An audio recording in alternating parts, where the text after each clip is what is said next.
Alors, avant de donner le micro à Pasteur Véricain qui va pouvoir venir nous enseigner sur la parole, j'aimerais lire avec vous le passage de Jean dans le chapitre 11, versets 33 à 45. Alors, pendant que vous ouvrez vos Bibles ou alors que vous attendez que ce soit affiché à l'écran, je ne sais pas si vous réalisez à quel point on est vraiment privilégié et gracié de pouvoir avoir accès à ce que j'appelle et ce qu'on appelle la vérité. On est vraiment dans une société où est-ce qu'aujourd'hui, on ne sait plus qu'est-ce qui est vrai, on ne sait plus qu'est-ce qui est vrai du faux. Mais nous, on connaît cette vérité.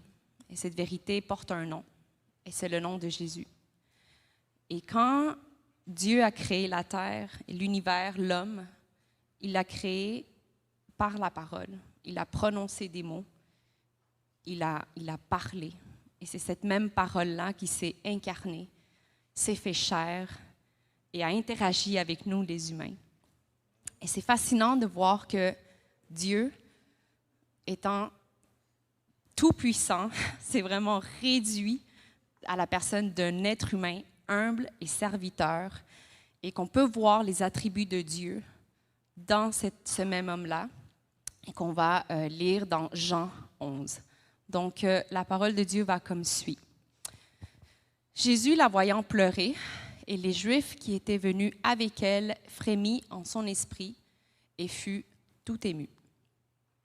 Et il dit, « Où l'avez-vous mis? » « Seigneur, lui répondirent-ils, viens et vois. » Jésus pleura. Sur quoi les Juifs dirent, « Voyez comme il l'aimait. » Et quelques-uns d'entre eux dirent, lui qui a ouvert les yeux de l'aveugle, ne pouvait-il pas faire aussi que cet homme ne mourût point? Jésus, frémissant de nouveau en lui-même, se rendit au sépulcre. C'était une grotte et une pierre était placée devant. Jésus dit, ôtez la pierre. Marthe, la sœur du mort, lui dit, Seigneur, il sent déjà, car il y a 4 jours qu'il est là. Jésus lui dit, ne t'ai-je pas dit que si tu crois, tu verras la gloire de Dieu? Ils ôtèrent donc la pierre, et Jésus leva les yeux en haut et dit, Père, je te rends grâce de ce que tu m'as exaucé. Pour moi, je savais que tu m'exauces toujours, mais j'ai parlé à cause de la foule qui m'entoure, afin qu'ils croient que c'est toi qui m'as envoyé. Ayant dit cela, il cria d'une voix forte, Lazare, sors. Et le mort sortit, les pieds et les mains liés de bandes et le visage enveloppé d'un linge. Jésus leur dit, déliez-le et laissez-le aller. Voilà la parole de Dieu.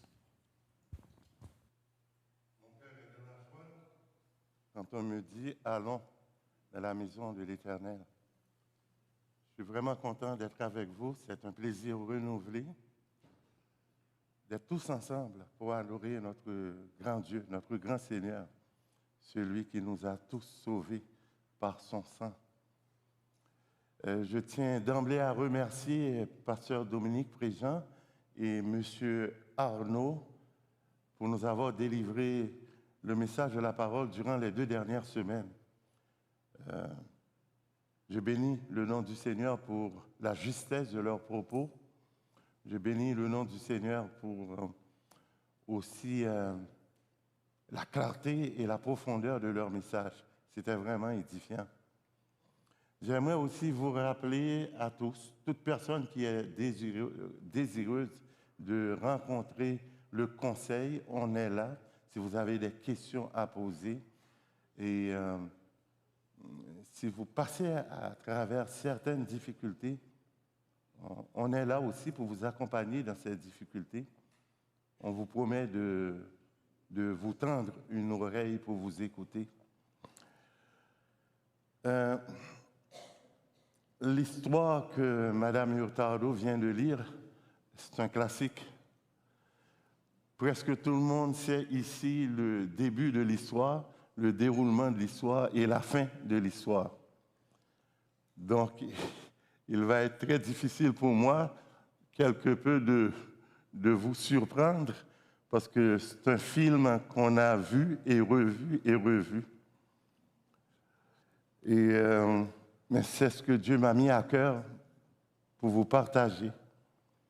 Parce que dans ce passage, c'est rempli d'espoir et d'espérance véritable pour celui qui croit, pour tous ceux qui invoquent le Seigneur d'un cœur pur. Il y a beaucoup d'espérance dans ce passage.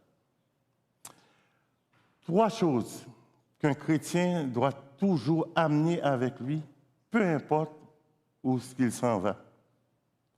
Il doit toujours amener avec lui un témoignage de Jésus, un témoignage de ce que Jésus a fait pour lui et un témoignage de son œuvre expiatoire. Je le redis parce que la répétition nous est tous salutaire. Un témoignage de Jésus, un témoignage de ce que Jésus a fait pour nous et un témoignage de son œuvre expiatoire. Donc le passage lu ce matin, c'est Jean qui est l'auteur de ce passage. Nous connaissons tous que Jean avait une relation tissée, serrée avec le Seigneur. Il avait développé une amitié extraordinaire au point qu'il pouvait mettre son oreille sur la poitrine du Seigneur. Est-ce qu'on réalise que Jean pouvait entendre les battements de cœur du Seigneur? Il pouvait sentir les vibrations, les palpitations, la respiration du Seigneur. Il pouvait entendre aussi et ressentir les émotions du Seigneur. Et ce n'est pas pour rien que le Saint-Esprit le choisit pour écrire ce passage. Parce que dans ce passage, Jean va nous décrire les sentiments intérieurs de notre Seigneur. Il frémit en lui-même. Il parle de la compassion, tout ce qu'il est ému de compassion.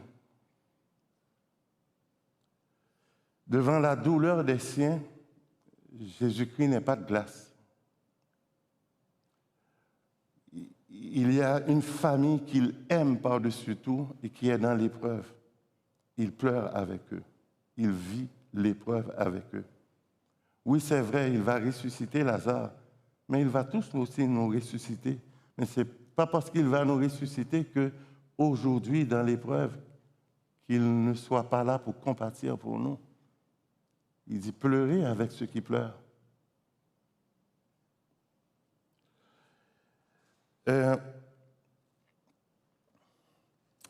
On va amener le Seigneur au sépulcre et là, il va se passer quelque chose.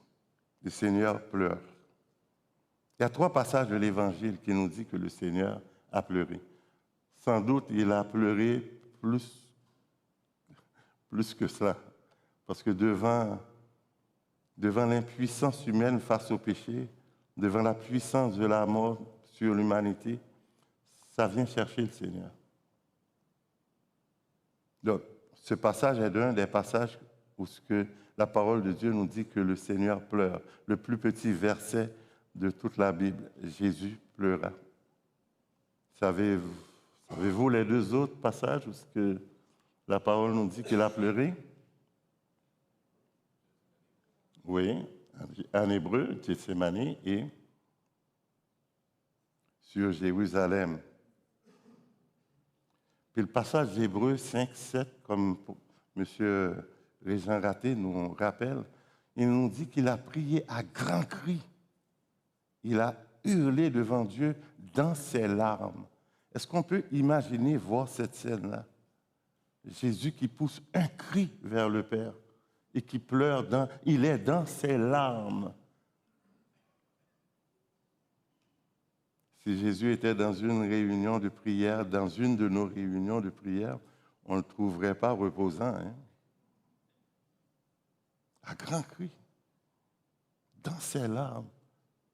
Parce qu'il ressent plus que quiconque la misère humaine. Il la ressent plus que la personne qui souffre elle-même. Il la ressent vraiment. Et Jean est là pour nous traduire ces émotions internes. C'est pour ça que je vous dis aussi, si vous avez une relation tissée, serrée avec le Seigneur, Jean avait mis son oreille sur sa poitrine, mais le Seigneur aussi pourrait mettre son oreille sur ta poitrine et entendre les battements de ton cœur. Entendre ton stress. Entendre ce qui ne va pas. Il est prêt à le faire. Parce qu'on vit en lui, mais lui aussi vit en nous. Et il ressent ce qu'on vit. Il le vit vraiment.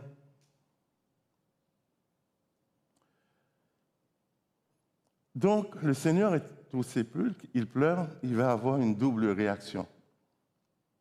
Une réaction diamétralement opposée. Certains vont dire, voyez comment il aimait Lazare. Et d'autres, de manière malicieuse, vont dire, ah, il avait guéri les yeux de l'aveugle-né. Pourquoi il n'empêche pas Lazare de mourir? Ça, c'est pour jeter un discrédit sur un miracle important que le Seigneur avait fait guérir les yeux d'un aveugle. On veut jeter un doute. Il y a de la perversité dans cela. Il y a de la malice dans ce commentaire. Et ça va pousser une autre réaction interne dans le Seigneur. La parole de Didier, il frémit de nouveau. Le mot frémir, dans certaines versions, on dit il gémit. Et là, il y a une réaction d'indignation. Parce qu'une des choses qui faisait souffrir le plus notre Seigneur, c'était l'incrédulité des gens auxquels il faisait face. Vous vous souvenez, lorsqu'il a passé dans sa ville natale, la parole de Dieu nous dit, il ne put faire beaucoup de miracles. Ça, c'est un petit peu, il ne put, il n'a pas été capable de faire beaucoup de miracles, sauf pour quelques-uns. Pourquoi? À cause de l'incrédulité des gens. Ça le faisait souffrir.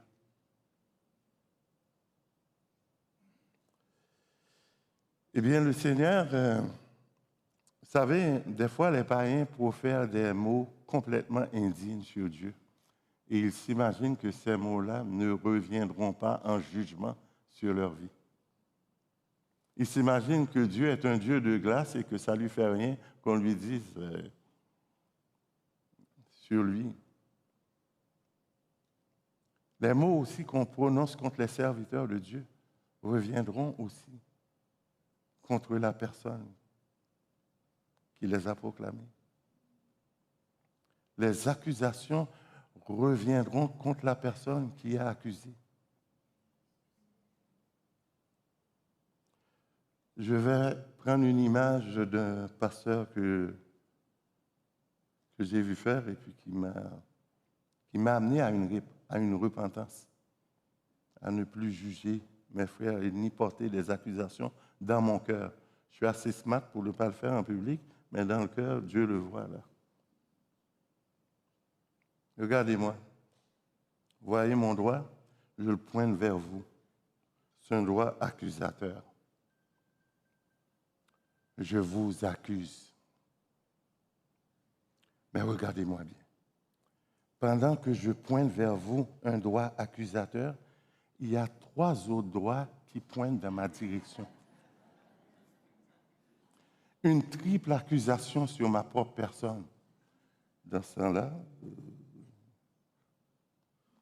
oui, on l'a vu. Lorsque David pensait que c'était un autre homme qui avait péché, il dit, qu'est-ce que mérite cet homme sur la vie de l'autre? Et il mérite la mort. Il ne savait pas qu'il prononçait une sentence contre sa propre vie.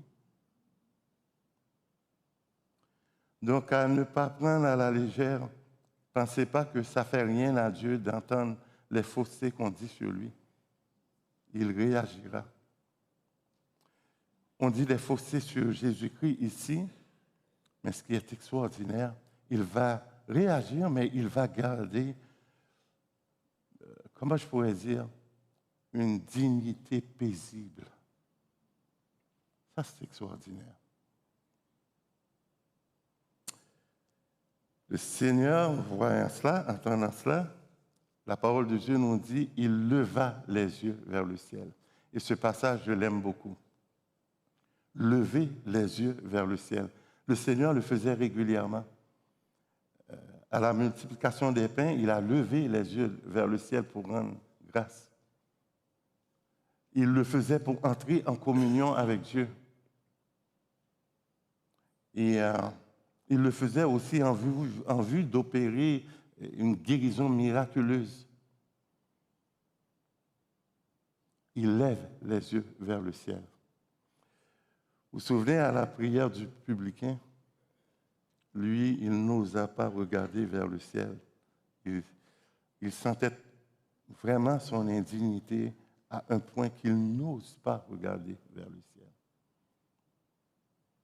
Probablement, ce publicain ne connaissait pas encore toute l'affection et tout l'amour que le Père a dans le cœur.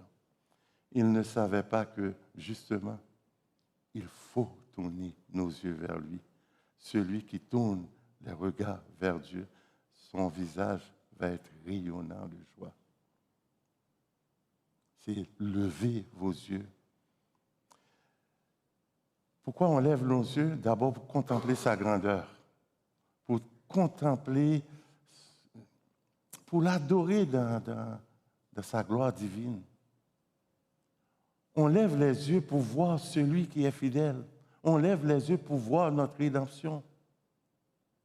On lève les yeux pour voir d'où viendra notre secours. On lève les yeux en haut pour voir notre salut.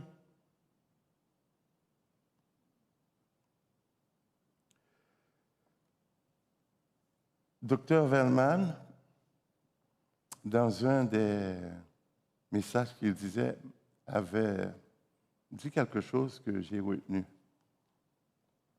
Il dit que l'homme est la seule créature dans le monde visible qui est bâtie uniquement sur la verticale et qui peut plonger son regard vers le ciel. Il n'y a aucune autre créature comme ça, sauf nous autres. Sauf nous autres à cette capacité d'établir une connexion avec le Très-Haut. Même la girafe, sa tête est quasiment dans le ciel, mais elle ne peut pas regarder vers le ciel.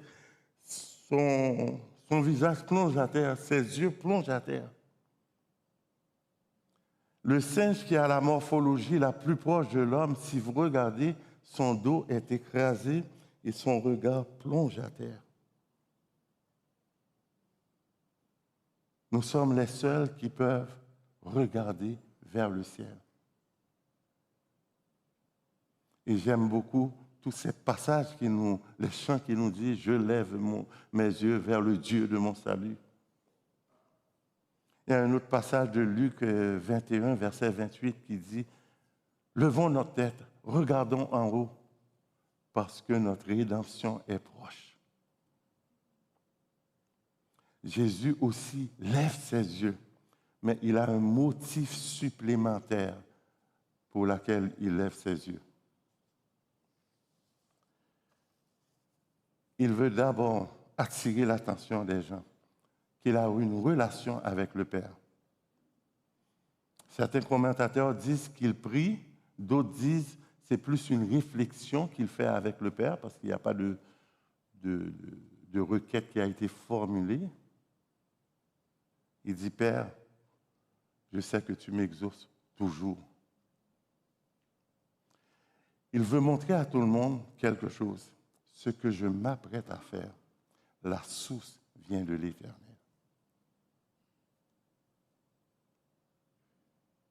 Je suis en relation avec lui. Il m'aime et je l'aime. Et je lui parle et il me parle. Je lui demande des choses et il m'exauce toujours. Il dit, pour moi, je sais que tu m'exauces toujours, pour ma part. En d'autres termes, il n'y a rien d'étonnant que tu m'exauces toujours.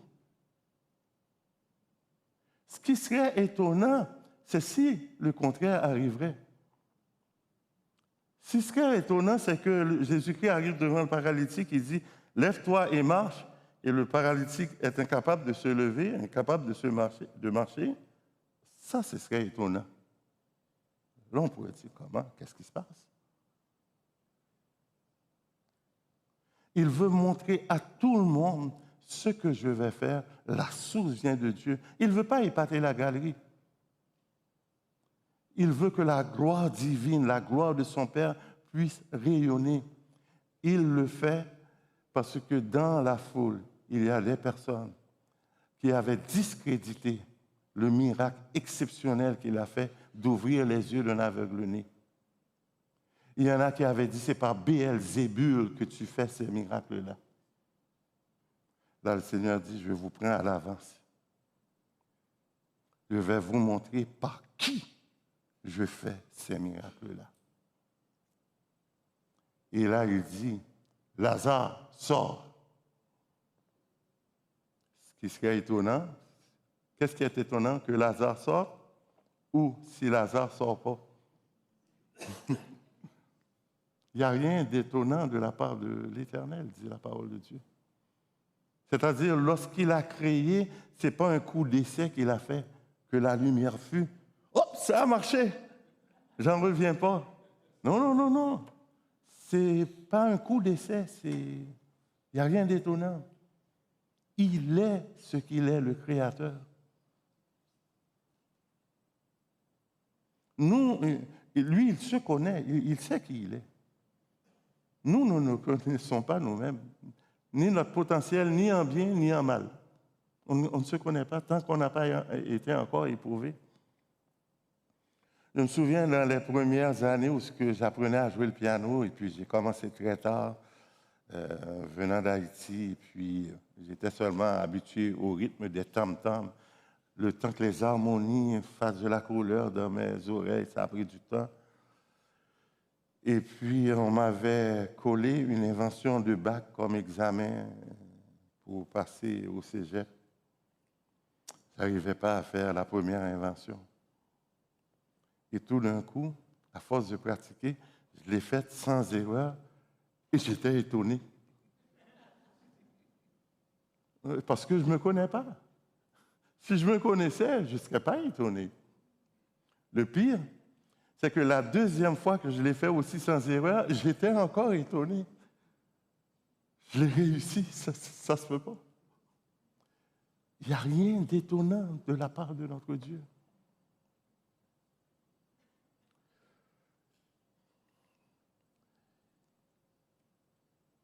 Jésus-Christ fait sortir les réactions internes. Et puis c'est par Jean. Ce que j'aime dans ce passage, Jean traduit le cœur du Seigneur parce qu'il avait sa poitrine. On dit de Jean, c'est le disciple que le Seigneur aimait. Et aussi, on dit de Lazare, celui que tu aimes. J'aime cette corrélation. C'est comme si le Saint-Esprit veut nous amener à cette relation. La relation entre le Fils et le Père est pour nous lumière. On veut avoir une bonne relation avec Dieu. Regardez comment le Fils avait sa relation avec le Père. Essayez pas d'être original. Non, même dans la louange, essayez pas ça. Écoutez, l'origine, c'est quelque chose qui vient de moi et que je peux m'en vanter. Je l'ai faite de cette manière. Si je loue le Seigneur et que l'origine de ma louange vient de moi, ce n'est pas grand-chose qui est venu de moi. Il faut que ce soit Dieu qui inspire mes louanges. C'est lui l'original. Il est difficile d'être original et d'être biblique en même temps. L'origine, c'est lui. Il est à l'origine de tout. Donc, c'est lui qui doit inspirer mon message, malgré qu'il y a des faiblesses là-dedans. Pasteur Jeff, ici, m'avait donné un conseil. Pasteur Jeff, c'est vraiment un conseil qui m'a délivré. Tu m'en as donné beaucoup. Peut-être que des fois, tu as oublié les conseils que tu m'avais donnés, mais moi, je les oublie pas. Une fois, on était à Cartierville, puis je dis, je sens le fardeau d'aller apporter le message. Je tremble. Pourquoi? Parce que je venais d'une culture où celui qui apporte le message, c'est Dieu qui parle en lui. Donc, si c'est Dieu qui parle en lui, il ne peut pas faire d'erreur. Alors, je m'arrangeais dans mon message pour que Dieu ne fasse pas d'erreur. Et puis, je voyais que ça ne marchait jamais. Là, je parlais à Pasteur Jeff et puis ça me fout la trouille. C'est là que Pasteur Jeff me dit, l'important dans un message, ce n'est pas de faire un message sans erreur. La première fois, j'entends ça. Il dit, l'important, c'est que malgré tes limitations, le Seigneur peut donner quand même une direction à son peuple. Ça m'a délivré, Pasteur Jeff. Non, vraiment.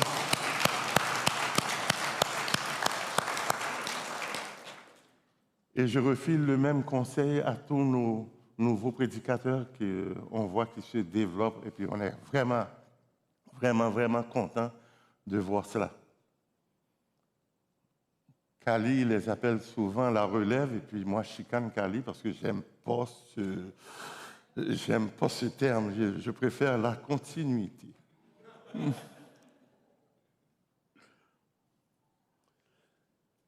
Et le fait que le Seigneur dit il m'exauce toujours, ça doit avoir un impact sur notre vie de prière. Parce que la parole de Dieu nous dit, tout ce que vous demanderez en son nom, comptez cela comme déjà exaucé. Puis là, c'est quelque chose. On a souvent prié et on a vu que certaines prières, le Seigneur a toujours répondu, mais n'a pas toujours exaucé, n'est-ce pas? C'est parce qu'il y a un art pour prier au nom de Jésus. Au début, je pensais que prier au nom de Jésus, c'était comme je prie au Père, mais vu que je suis indigne comme le publicain, je fais un contour de ma prière par Jésus. Lui est plus saint que moi et il va envoyer ça vers le Père. C'est pas ça, prier au nom de Jésus. Prier au nom de Jésus, c'est lorsque Dieu nous accorde le discernement de faire la prière même du Fils.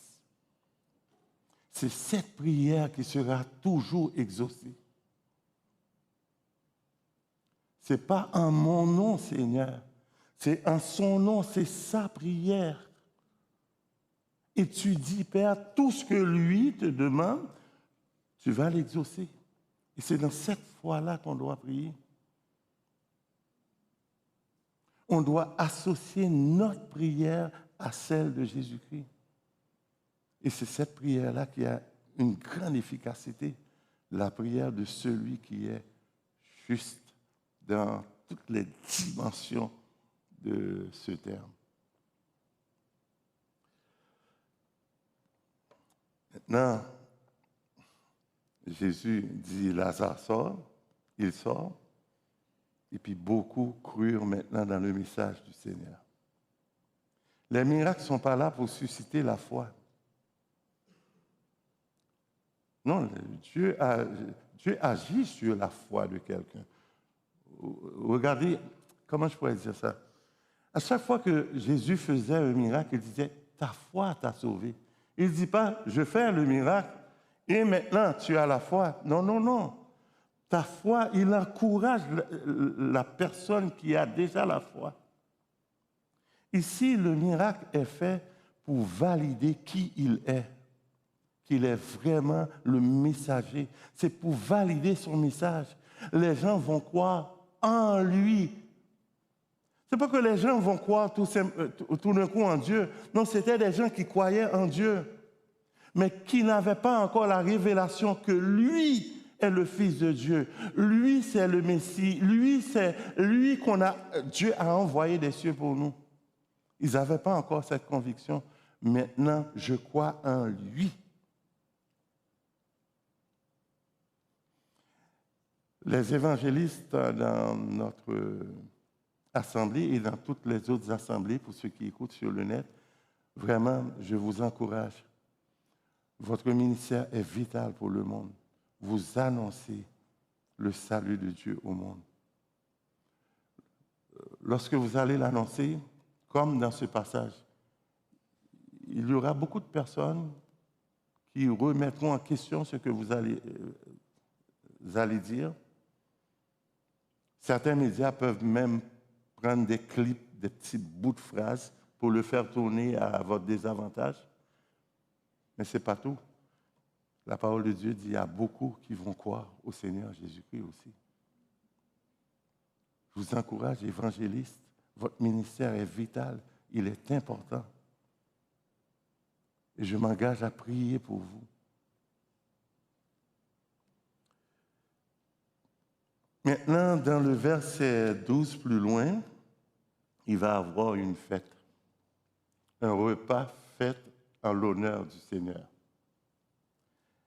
Et qui est là dans ce repas? Tiens, Monsieur Lazare est là. Lui, il n'a pas besoin de dire un mot. Sa présence même est un témoignage de Jésus et de ce que Jésus a fait pour lui. Et j'imagine qu'il y a des personnes, peut-être des sceptiques qui n'étaient pas là pour dire, paraît-il que toi, tu étais mort? Oui, j'étais mort. Étais-tu mort au sens figuré? Non, pas en tout. J'étais vraiment, vraiment mort. Ce que tu veux dire, c'est que tu as eu un malaise et le Seigneur t'a réanimé, c'est ça? Non. On me dit que mon cadavre dégageait certaines odeurs. Et c'est le seul avantage qu'un cadavre a sur nous. C'est que lorsqu'il dégage des odeurs, lui, il ne peut pas les sentir.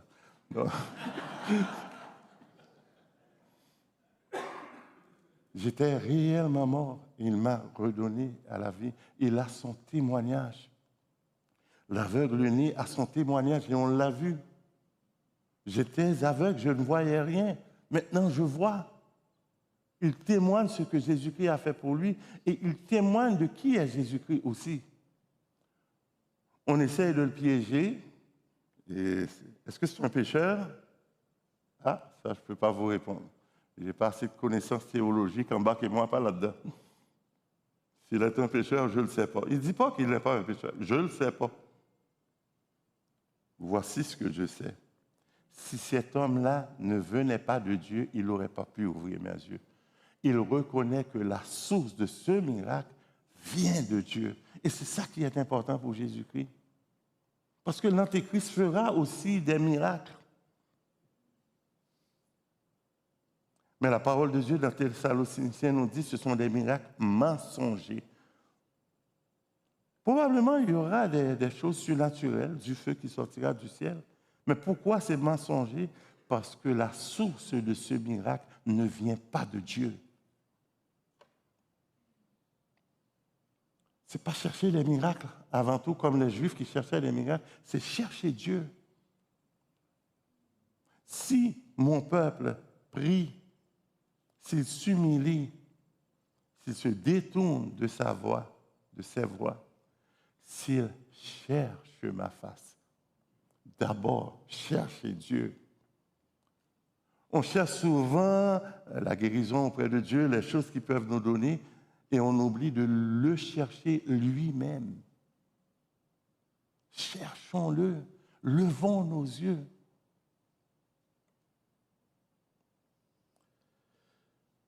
Maintenant, comme je vous disais, vous aussi, vous avez un témoignage. Et vous ne devez pas nourrir une foi silencieuse. Vous devez parler, vous devez rendre témoignage. Je sais, parmi vous, certains vont dire, j'ai pas la parole facile. Euh, le Seigneur ne cherche pas quelqu'un qui a la parole facile.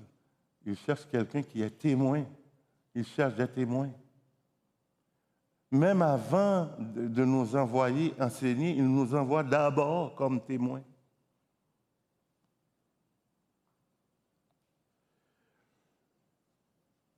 Pasteur Jeff avait dit quelque chose il y a quelques années. Il y avait une équipe autour de toi, et puis tu avais dit au prédicateur, il dit, pour moi, je l'avais pris comme quelque chose que tu m'avais imposé et c'était salutaire pour moi. Tu avais dit, je veux que tous les prédicateurs ici soient toujours prêts à délivrer un message à n'importe quelle heure du jour ou de la nuit. Soyez toujours prêts. Priez le Seigneur pour qu'il vous donne la parole à propos de les circonstances de la journée. Puis j'ai pris un mot. Chaque jour, je prépare un message au cas où que le Seigneur m'appelle à prêcher chaque jour. Je ne vais pas prêcher tous les jours, mais qu'est-ce que ça va faire? Ça va apporter de la santé dans mon âme. Pourquoi on est transporté par une parole qui est continuellement là? Une parole nous habite.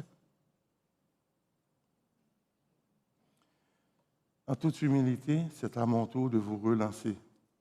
Tout ce qui a marché pour moi, je vais vous le redonner, ça c'est certain. Je veux que vous soyez toujours prêts à rendre témoignage de Jésus-Christ.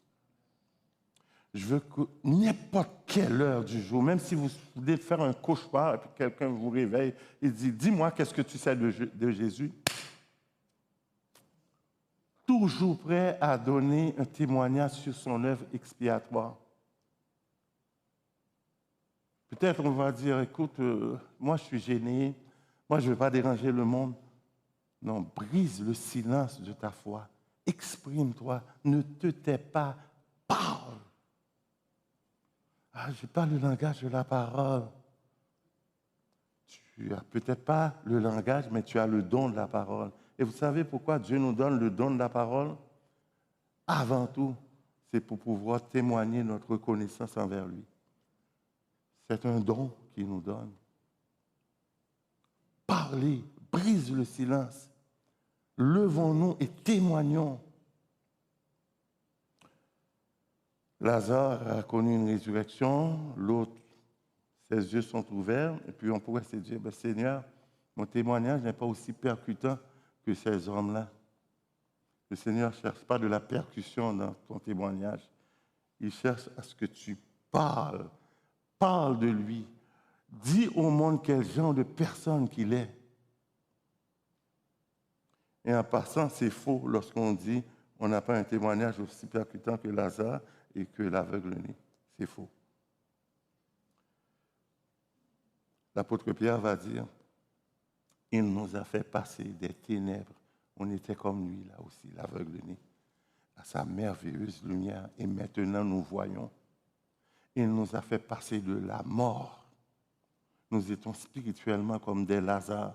Il nous a fait passer de la mort à la vie. Nous avons un témoignage. Et comment les gens vont pouvoir voir cette vie qui nous anime?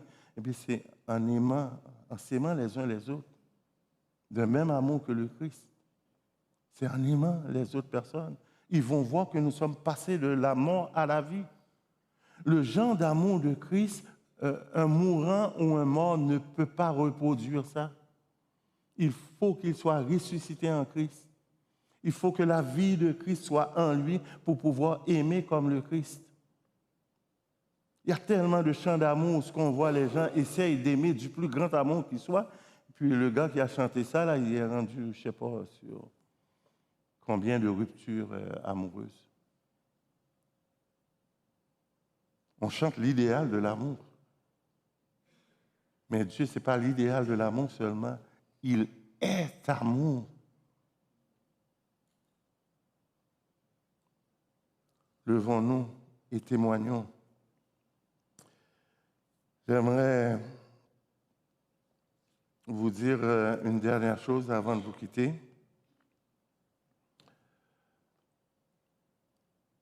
Tu nous as enseigné vraiment sur la grâce de Dieu. Et dans ce passage, on a une manifestation de la grâce de Dieu hors du commun. Si quelqu'un doute que le salut est sans les œuvres de la loi, sans les œuvres tout court, ce passage-là nous le dit. Lazare est mort. Il ne peut avoir aucun mérite. Il est mort. Il n'est pas assoupi dans le sommeil comme pensaient les disciples. Il ne peut acheter la résurrection. Il ne peut faire quelque chose qui pourrait faire que le Seigneur. Tout dépend seulement du Seigneur. Il n'y a rien qui dépend de lui. Il est mort. Nous aussi, nous étions morts dans nos fautes. Et le Seigneur a eu pitié de nous. Il nous a rendus à la vie. Cependant, Lazare devait mourir une seconde fois. Le pourquoi, c'est qu'il n'appartenait pas à Lazare d'être celui qui allait être le prémisse de ceux qui meurent et qui ne mourront jamais. Ça appartient au Christ. Et c'est pour ça que la parole de Dieu dit, Christ est ressuscité et il ne meurt plus. Et il est là en tant que prémisse. Et prémisse veut dire qu'il y en aura, vous autres là, et tous ceux qui croient, tous ceux qui invoquent le Seigneur d'un cœur pur partout au monde entier, il y en aura beaucoup d'autres. Mais Christ étant la prémisse, ou le prémisse, je ne sais pas. Il n'appartenait pas à Lazare de cela, c'est au Christ. Lazare est une figure de l'œuvre expiatoire de notre Seigneur. Du résultat du moins. Bon, si vous avez oublié tout ce que j'ai dit, retenez ces trois choses. Toujours avoir avec vous un témoignage de Jésus, un témoignage de ce qu'il a fait pour vous, un témoignage de son œuvre inspiratoire et parler. Que le Seigneur vous bénisse.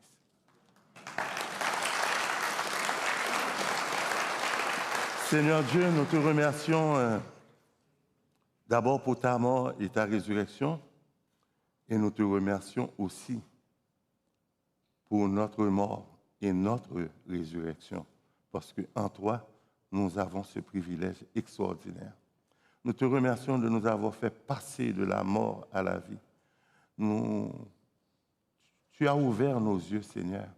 Maintenant, nous sommes en pleine lumière, ta lumière. Tu as mis de la lucidité dans nos esprits. Nous qui avions des esprits fêlés, Seigneur, qui avaient des réflexions bizarres, moi le premier, Seigneur. Aujourd'hui, c'est ta parole qui illumine notre âme, qui est la nourriture pour notre âme. Oui, Seigneur, donne-nous d'avoir les mêmes émotions que toi tu avais. Tu ne nous as pas dit qu'il faut annihiler les émotions qu'on a. Jamais tu l'as dit dans ta parole. Mais ta parole dit, ayez les mêmes sentiments qui étaient en Jésus-Christ. Ayons les mêmes émotions que toi tu avais. Ces émotions de compassion pour ce monde. Oui, Seigneur, nous sommes devenus familiers. Moi, le premier, des fois, je sors dehors et que je ressens aucune compassion pour ce monde que je vois qui périt. Puis je me dis, Seigneur, ce n'est pas normal, ce n'est pas ton regard sur le monde. Toi, ton regard est rempli de compassion. Donne-nous ton regard sur le monde, afin qu'on s'engage dans la prière et qu'on s'engage à rendre témoignage que tu es la vie et que tu donnes la vie à quiconque vient vers toi. Quiconque veut venir au Seigneur, qu'il vienne. Pendant que nous sommes dans un instant de prière, le Seigneur me met à cœur de faire un appel. Je ne vous demanderai pas de lever la main ni de venir en avant, mais je vous demanderai une ouverture de votre cœur pour que le roi de gloire puisse entrer. Si quelqu'un qui croit vraiment que le Seigneur est ressuscité, qu'il est la résurrection, crois-tu cela? Eh bien, que cette personne-là le confesse et qu'il ouvre son cœur et tu auras la vie éternelle. C'est garanti par le Seigneur lui-même. Que le Seigneur nous bénisse tous. Amen.